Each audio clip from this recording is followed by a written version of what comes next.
Who are these people? I have to go with my timer because I'm just OCD like that. I may go like 1 second over and then I totally freak out. So what I'd like to do is talk to a different group. I love you people, love you all, but we got to talk to some of the people who are in this group. Certainly, we've got some people here from Langley, Virginia, from the Hoover building, the FBI building. You know, there. Thank you for helping to fill out the crowd. What I'd like to say, and it's going to go somewhere, is to the people who are doing this stuff. And I'm going to say two words that pops into everybody's mind: bomb shelter. Right? When you say they're doing this, most people are going to say, yeah, but they're not scared because they got bomb shelters and they figure that they'll blow us all up and they'll go to their bomb shelters and they'll all be good, right? Which I think there's probably some validity. Well, most people think kind of, raise your hand. You kind of had that feeling they got bomb shelters and maybe that's part of the plan. Okay, thank you. Yeah, I'd like to throw this out to you. Just think about the people. You know, you're watching it right now. Eventually, let's just say your plan goes down and you end up in the bomb shelter. Because right now, what are they afraid of? They're afraid that the little people will all wake up and rise up against their totalitarian ways and take over things, right? Well, let's just say they get what they want. They end up in a bomb shelter. So there they are in the bomb shelter. Now, in a bomb shelter, you're billionaire, you're Bill Gates or somebody, you're a senator, you're whatever, you're in the bomb shelter, you're living good. But in a bomb shelter, and being who you are, you got to have cooks, and you got to have security, and you got to have people that do things for you, right? Littles, nobodies that clean up and all that kind of stuff, right? Now, when you were out here, you were worried about all the littles rising up against you. But in that bomb shelter, and I know you're watching, at some point, the security people and the cleaning people will start to think and they'll start to meet and they'll start to say, you know what? They can't really pay us because there ain't no banks to cash our checks. And if we did, what would we spend them on? We can't go outside because everything's new. It's kind of boring. We're eating powdered eggs. We're drinking our urine that's been purified over and over. That's where we're going to do the rest of our lives. And at some point, they'll realize, wait a minute. In the other luxurious side of this bomb shelter, we got a bunch of billionaires and senators and all these people telling us what to do. But there ain't no such thing as billionaires and senators anymore because all that's behind us.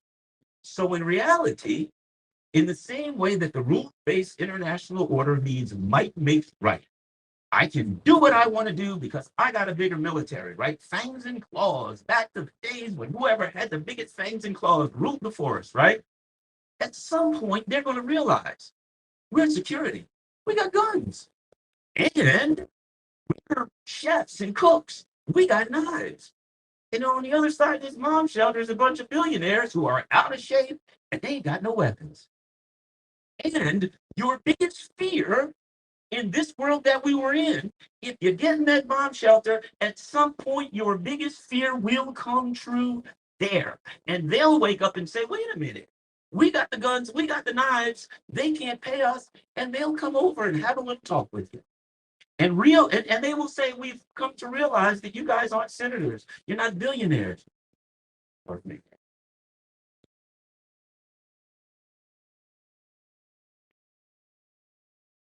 All right. Thank you.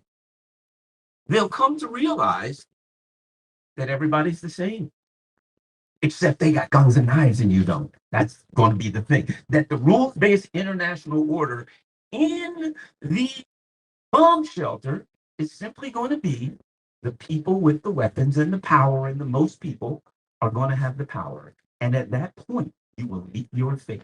At that point, the thing that you feared, that people here, that the average, regular, everyday working class person would wake up one day and would rise up against you, at that point in your bomb shelter, that is bound to happen. There's no way that doesn't happen. There's no way that people sit in a bomb shelter for 6 months, 8 months, or a year and don't start to kind of philosophize and realize the power dynamics, and you are going to lose in the worst possible way. And they're going to realize that all of their family is dead, that everything they know is gone, and you're the one to get it.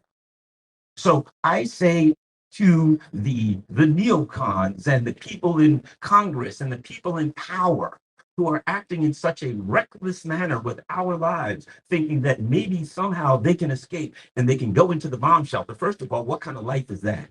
Living in a bomb shelter until you die at some point because you can't go outside of it. But secondly, inside that bomb shelter, the dynamics that you fear have to come to fruition sooner rather than later. It would be your worst nightmare to be in a bomb shelter. Imagine that you're a bunch of rich people in a bomb shelter, and on the other side of the bomb shelter is a bunch of people that you screwed over and killed their families and destroyed everything that's dear to them, and they wake up and realize it.